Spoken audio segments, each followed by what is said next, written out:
Então, vamos lá, gente. Eu vou falar, então, hoje um pouco sobre o básico do básico de teoria de erros para a gente revisar, porque talvez faça tempo que vocês não vejam, não tenham visto, né? E o que eu vou falar é um resumo dos vídeos do professor Alisson, que estão no site. Eu vou compartilhar minha tela, já que eu, enfim, já que eu estou dando aula pelo celular. Vai ser meio complicado de fazer isso, mas eu vou conseguir apresentar a tela. Iniciar a apresentação. Iniciar agora. Então agora eu espero que vocês estejam vendo o Moodle, certo? Eu não consigo, eu vou ter que ficar alternando, porque por estar no celular, eu não consigo usar o celular para ler as mensagens, como eu fiz na aula anterior. Então, o que eu vou fazer é ir alternando, ou se alguém quiser perguntar alguma coisa, já que eu não vou conseguir ler o chat, abre o microfone e fala. Mas eu vou tentar pular de tempos em tempos para cá, até porque vai ter gente que vai querer entrar, embora eu já tenha dado 7:10. Vocês estão vendo? Só alguém me confirma. Vocês estão vendo a tela do Moodle? Se eu fizer isso?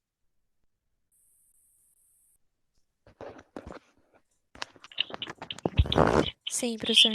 Sim. Beleza. Então vamos lá. Então eu vou começar a falar. É, Vocês veem aqui a playlist do Alisson, do laboratório. Isso aqui, se você abrir, tem os vídeos de tudo que você precisa saber. São 10 vídeos de tudo que você precisa saber para laboratório. Eu sugeri, recomendei e vocês disseram que viram os vídeos 4, 7, 8, 9 e 10, que é sobre propagação, teoria de erros, incertezas, propagação de erros e gráficos, mínimos quadrados. Tem também os slides aqui, chamado Introdução ao Laboratório de Fenômenos. E vendo isso, vocês vão ver que essa aula que eu vou tentar fazer aqui no celular vai ser muito mais simples do que parece. Vamos lá, então. Eu queria falar também uma outra coisa. É, Esse horário da quinta-feira, ele, por algum motivo, foi decidido que seria dividido entre as duas turmas. Então, das 7 às 8 tem a turma de vocês, das 8 às 9 tem outra turma. Em particular, se das 7 às 8 tem a turma de vocês, das 8 às 9 tem outra turma, das 8 às 9 vocês não vão assistir aula, ou não vão ter aula. Então, aproveitem esse tempo para estudar, certo? Eu não sei como é que foi. Aproveitem esse tempo para estudar, porque a gente tem todo mundo tem muitas coisas para fazer. Se o tempo está disponível ali e você pode, você estuda. Eu vou falar então agora de algumas grandezas estatísticas que são importantes. Por exemplo, suponha que eu tenho aqui, eu vou escrever medidas e incerteza. Certezas. É, Quando a gente faz uma medida experimental, a gente está no laboratório, a gente faz uma medida, a gente nunca consegue medir o que quer que a gente esteja medindo com uma precisão infinita. Sempre vai existir um erro associado à medida, ou uma palavra melhor seria uma incerteza associada à medida, que pode vir desde o fato de eu ter é, um limite, uma precisão experimental, por exemplo, se eu estou medindo com uma régua,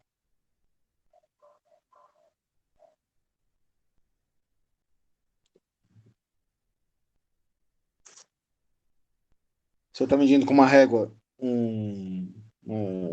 sei lá, um lápis, a régua ela tem uma divisão mínima que é 1 milímetro. Então a gente sabe que para um objeto desse tipo, analógico, você não consegue medir coisas menores do que 1 milímetro. E a gente estima que a metade da menor medida, ou seja, meio milímetro, seja uma incerteza na medida, porque, enfim, porque você não consegue dizer que a coisa tem 0,7 milímetros ou 0,6 milímetros, já que a mínima gradação da sua régua é 1 milímetro. Da mesma maneira, outros tipos de medidas, todos os tipos de medidas vão ter incertezas associadas. Então, como é que você faz para saber se o seu resultado é consistente? Você tem que repetir diversas vezes o experimento. Então, é como se eu tivesse aqui, eu vou jogar uma bolinha. A primeira situação é essa, e a bolinha cai, pá, pá, pá, pá, pá, cai aqui. Aqui tem um tempo t. Esse tempo t, então, eu posso medir várias vezes, certo? Eu jogo a bolinha da mesma maneira, então eu tenho T1, um T2, um T3, um T4, um T5 e assim por diante. É esperado, dado que eu sei o comportamento da bolinha, é esperado que todos esses tempos, T1, T2, T3, até Tn, eles estejam muito próximos de um certo valor que eu não sei qual é. Eu não sei qual é o valor real da minha medida, o valor exato. Eu sei o valor das medidas que eu tenho. E depois eu quero comparar com um modelo, por exemplo. Deixa eu ver de novo aqui vocês. Tem pessoas pedindo para participar. Então, o que eu tenho é um número N de medidas de uma certa grandeza. Aqui T. Olha só que legal, funciona. Então, eu vou ter x1, vou chamar de x. Vou chamar de t. Eu vou apagar aqui. Eu vou ter T1, Tn, medidas da grandeza.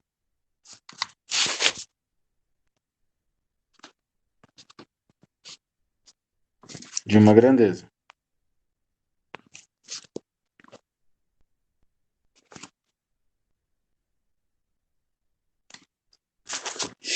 Então, eu posso trabalhar com isso para tentar entender a física do meu problema, saber o que está acontecendo. Então, em particular, se eu tenho vários pontos próximos, é esperado que exista um valor que represente tudo isso.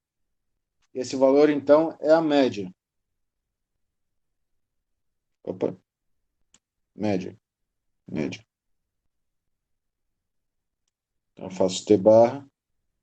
Eu vou definir como sendo 1 sobre N, são N medidas, certo? Somatório em I, igual a 1 a N, TI, certo? É T1 mais T2 mais T3 até Tn. Então, esse T barra, ele é uma boa estimativa para a gente do que seria o valor real da minha medida, certo? Seria uma boa medida do que seria o valor real, uma boa estimativa. A gente nunca vai saber o valor real, então pode acontecer, por exemplo, de existir um erro sistemático no experimento onde sei lá, eu medi errado a distância. O meu cronômetro começa sempre, em vez de começar do zero, começa do um. Então sempre vai ter um shiftzinho aqui. Então o T barra pode não representar necessariamente a medida real, mas dado que os erros sistemáticos, desculpa, dado que os erros instrumentais ou do que quer que sejam erros externos, sejam reduzidos, eu espero que T barra seja uma boa medida da minha média. Desculpa, a média T barra seja uma boa medida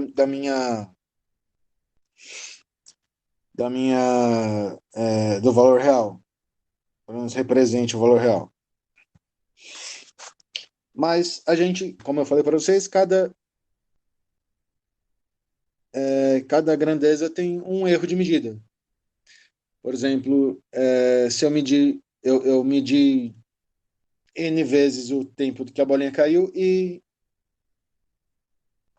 aconteceu de não dar sempre o mesmo número. Então, existe um desvio, existe uma distribuição de pontos. T, né? Então, vai ter T1, Tn. Eles são diferentes. Se eu fizer um histograminha aqui, vai, aqui é T, aqui vai ter um número finito de pontos, mas é esperado que eles estejam distribuídos de forma a ter um pico aqui.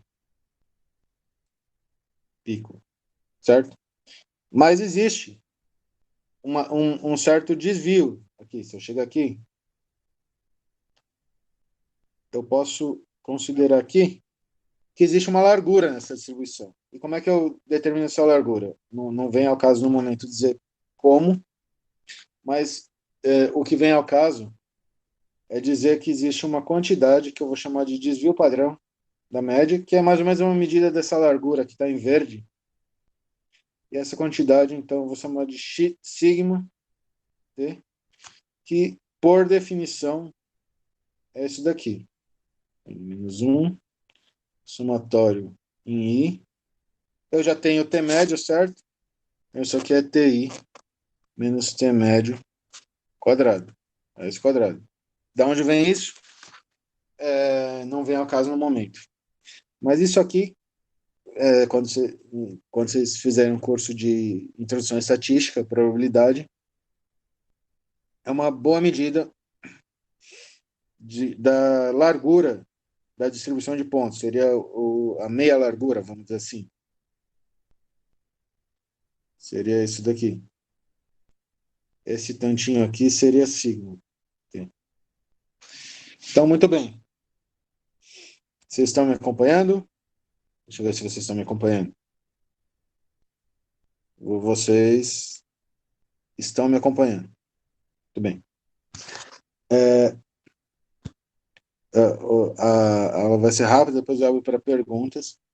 Então, muito bem. Então, é, são duas coisas. E isso é uma coisa, certo? Uma coisa é você dizer, então, que eu tenho uma grandeza, eu faço, por exemplo, o tempo em que a bolinha cai, e esse tempo pode variar, porque, por exemplo, eu posso soltar a bolinha cada vez de uma maneira diferente, de alturas diferentes, com velocidades diferentes, sem perceber. Eu posso medir, tem o tempo do cronômetro, existe, dá para você até medir. O, quando a bolinha bate no chão, você aperta o botão. Então, você não vai apertar o botão no mesmo instante em que a bolinha bateu no chão. Então, existe um negócio chamado tempo de reação. Você pode medir, você pode fazer esse teste. Uma maneira interessante de fazer esse teste é bater duas vezes no cronômetro, para ver o tempo.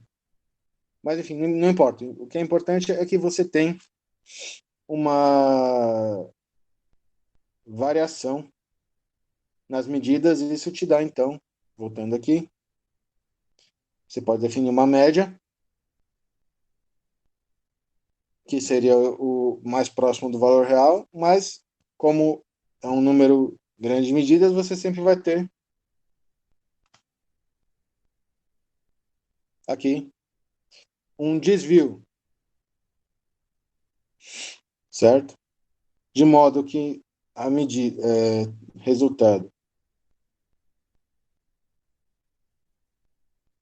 da, da série de medidas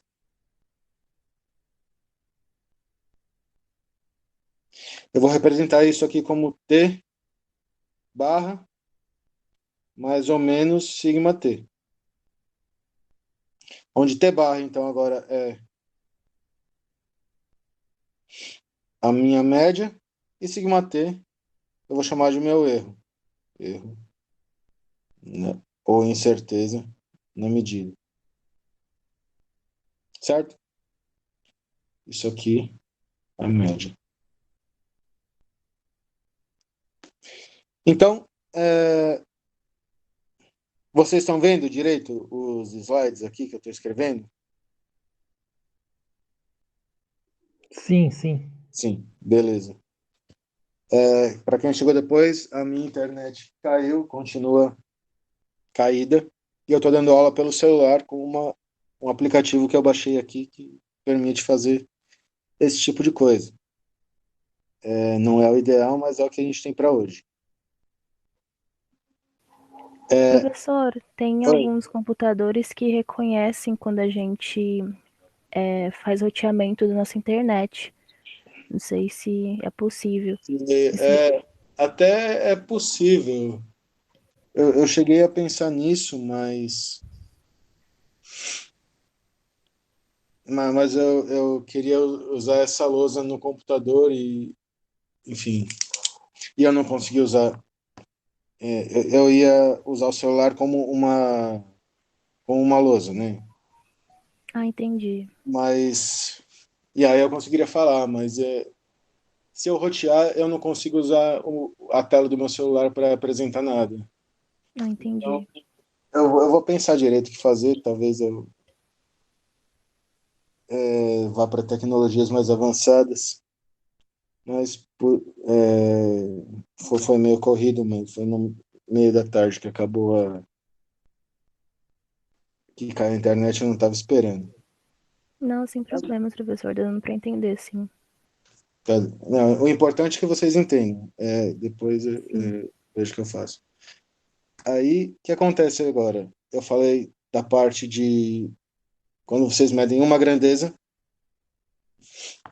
por exemplo, aqui o tempo de queda da bolinha, mas existe também o caso em que você tem uma função de x, certo?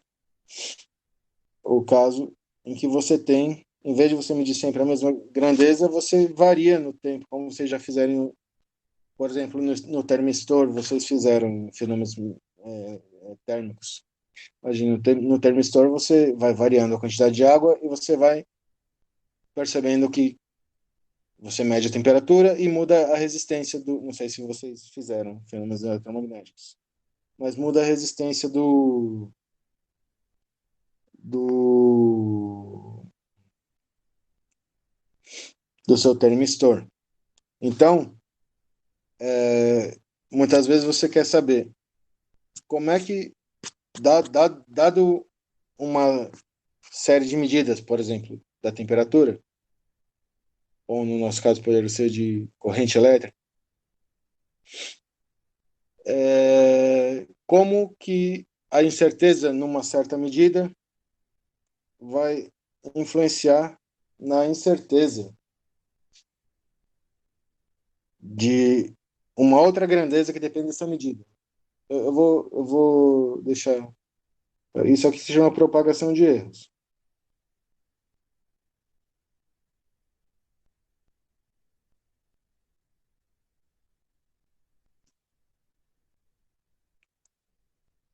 Deixando mais claro aqui, eu tenho x, grandeza.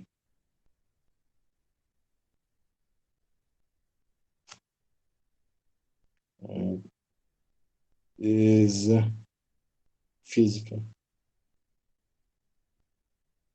E aí eu vou ter um f de x, que é uma outra grandeza física que depende de x. Por exemplo, por exemplo, eu tenho v, velocidade, eu tenho uma outra grandeza que é energia cinética, que é meio de mv quadrado, certo?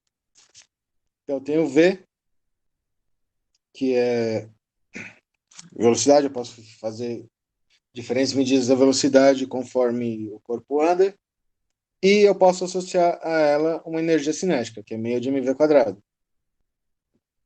Se eu tenho, então, medidas de V, tenho o VI mais delta mais sigma VI, eu quero saber como é que a incerteza em V,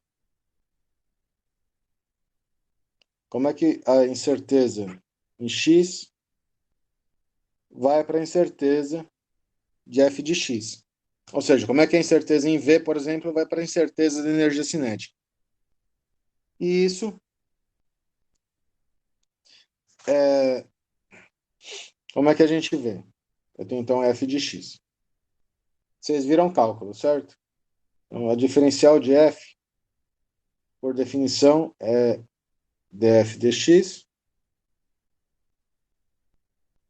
diferencial em x. Então, a gente faz uma analogia.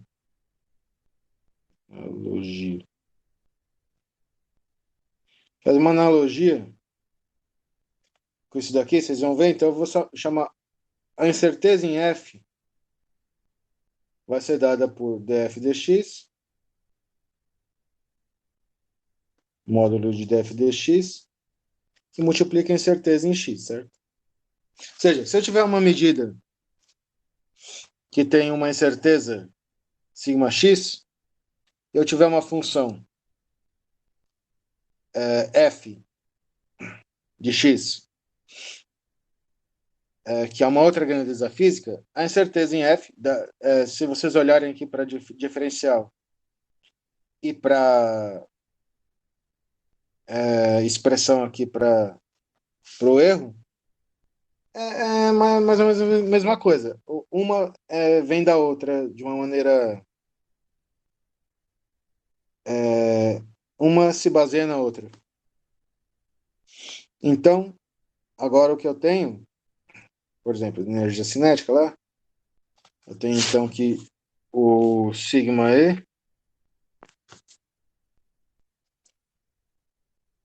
é meio de mv quadrado, então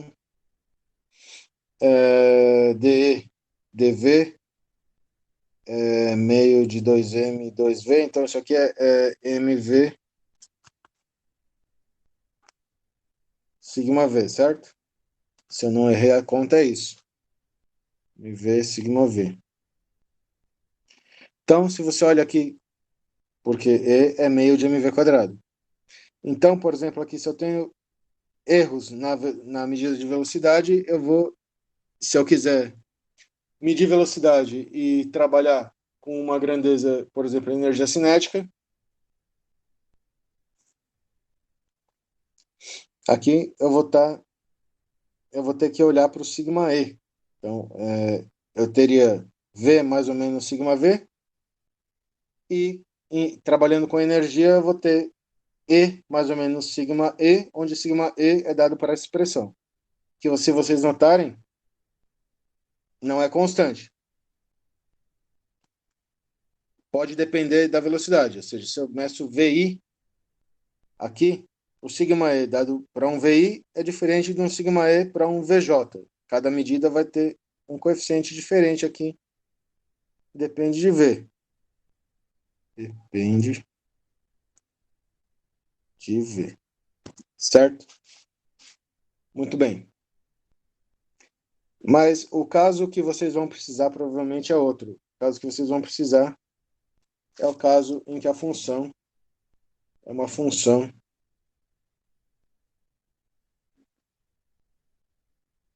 de n variáveis. Certo?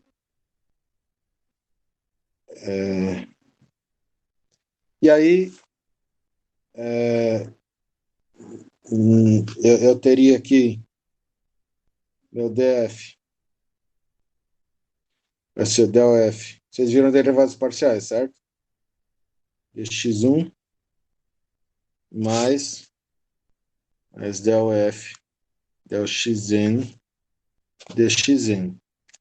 E por analogia,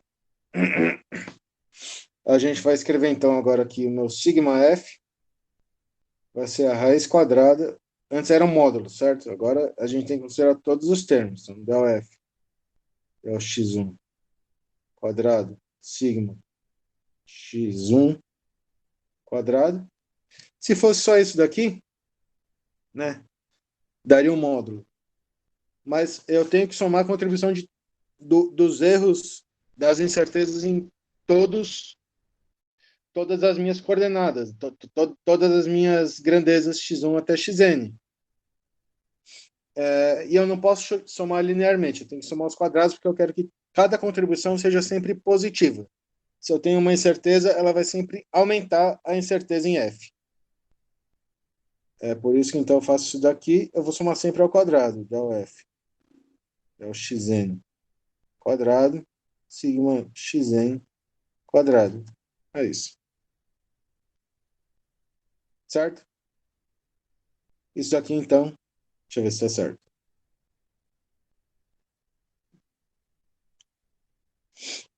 Certo. Isso aqui então dá para mim, dada uma função f, ou seja, dado uma grandeza que depende de outras variáveis x1 até xn, por exemplo, você pega um retângulo que tem base vezes altura. X1 é base, x2 é altura e f é a área do retângulo.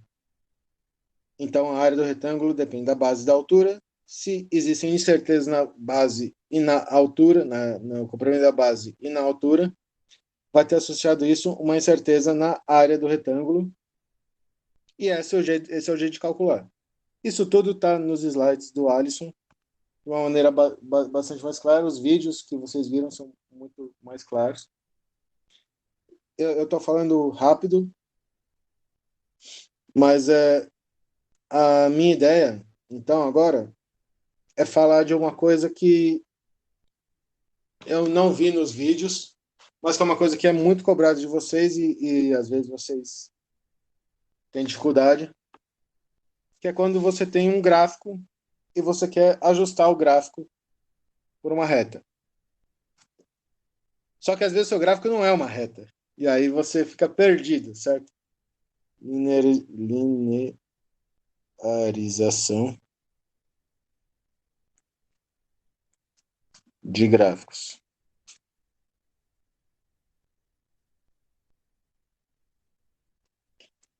Suponha que você tem aqui um f de x, aqui sua coordenada x, que é uma curva assim. Aí você fala, mas eu aprendi a ajustar reta, eu aprendi a usar o método dos mínimos quadrados para ajustar reta. E vocês todos aprenderam, porque vocês fizeram fenômenos mecânicos, fenômenos térmicos. Então vocês sabem aplicar o método dos mínimos quadrados para ajustar uma reta aqui, a um conjunto de pontos. Só que às vezes o conjunto de pontos que vocês têm não é uma reta, não representa uma reta. Mas é algo que poderia representar, no seguinte sentido. Suponha que eu consiga fazer uma mudança de variáveis aqui, de modo que eu tivesse algo do tipo assim. X', eu não vou chamar de X. Eu vou pegar borracha. Isso. Vou chamar de Y, G de Y. E suponha que aqui eu tenho uma reta. Os meus cálculos. Então, aí eu consigo aplicar o método dos mínimos quadrados. Aqui. Nesse caso, eu consigo aplicar o método dos mínimos quadrados. Ajustando por a expressão. Deixa eu dar uns exemplos aqui.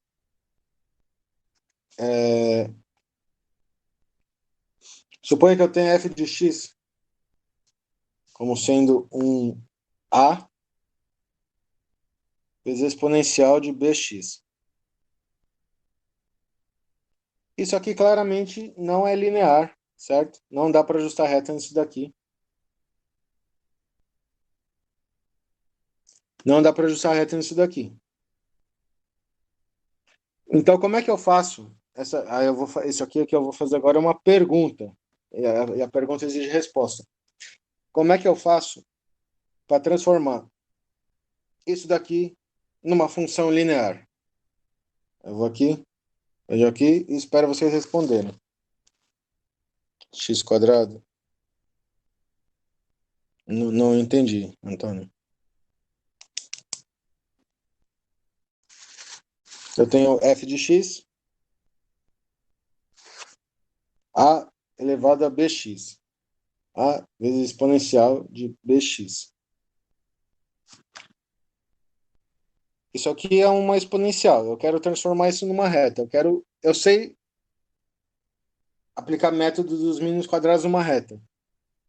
Como é que eu transformo uma exponencial numa reta?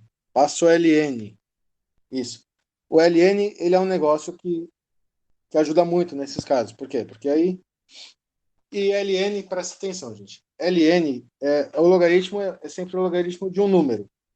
Os dados que vocês tratam são sempre grandezas que, na maioria das vezes, tem dimensão. Por exemplo, se f de x fosse, sei lá, fx é comprimento e f de x é, sei lá, volume de água dentro de um cilindro de comprimento x.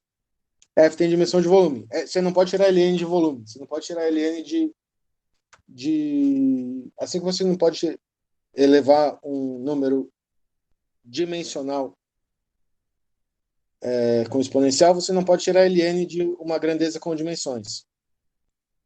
Você precisa sempre tirar logaritmos de grandezas que são adimensionais. Então, eu divido f sobre a. Então, eu digo aqui que f sobre a é igual a e exponencial de bx. E aí, o ln de f sobre a é bx, certo? Certo. Então, aí, se eu chamar isso aqui de y, o que y é igual a bx, eu tenho uma reta. Certo? Então, na maioria das vezes o que acontece é que eu consigo, ou pelo menos eu posso tentar, não exige muito para ver se dá certo ou não. Eu posso tentar, eu posso tentar linearizar as coisas aplicando o logaritmo dos dois lados. E aqui a gente vê, então, que aqui é x e aqui é ln de f sobre a, né? Então, quando x igual a zero, f igual a a. Então, eu consegui transformar a minha exponencial nesse gráfico em uma reta. Tudo bem?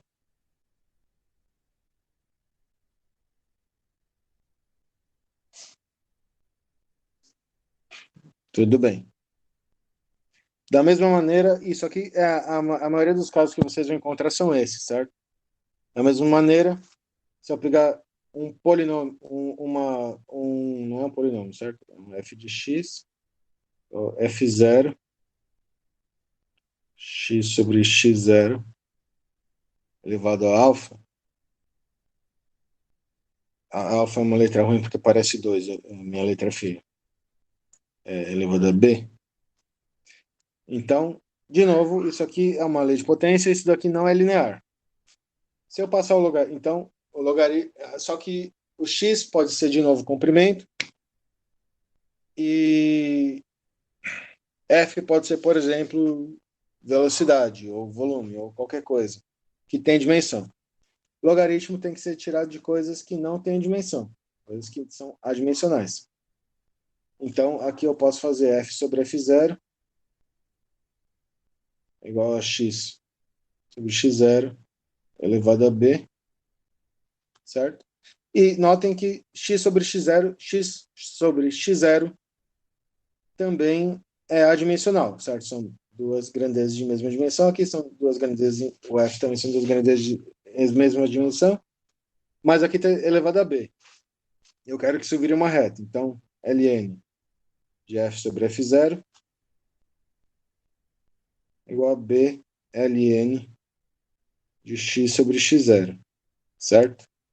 Que é alguma coisa do tipo y igual a bx, certo? Continua sendo. Só que antes aqui embaixo eu tinha x. Agora eu vou ter ln de x sobre x0. E aqui eu vou ter um ln de f sobre f0. Só que, dada a propriedade aqui, eu vou ter que a minha lei de potência nessas novas variáveis vai dar também uma reta. Tudo bem? Exemplo clássico, energia cinética.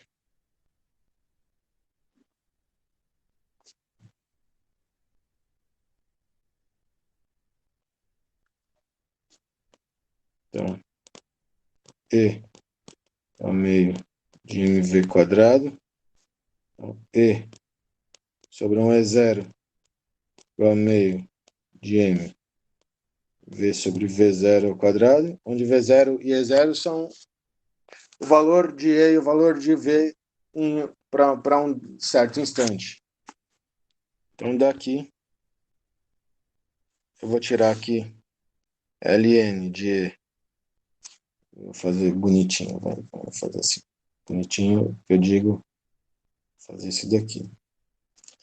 Então, daqui eu tiro que ln de e sobre e0 é igual a m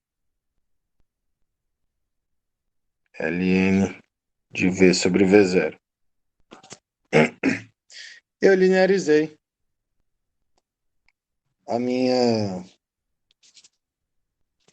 expressão, certo? Tudo bem, gente? Tudo bem, gente? Aí é isso. Uma coisa que eu peço para vocês reverem é o método dos mínimos quadrados, pelo vídeo do Alisson. E alguém ficou com alguma dúvida dessa parte de erros? É interessante depois vocês verem a parte de algarismos significativos. É interessante vocês verem os vídeos. Vendo os vídeos, vocês vão estar sabendo tudo que precisa para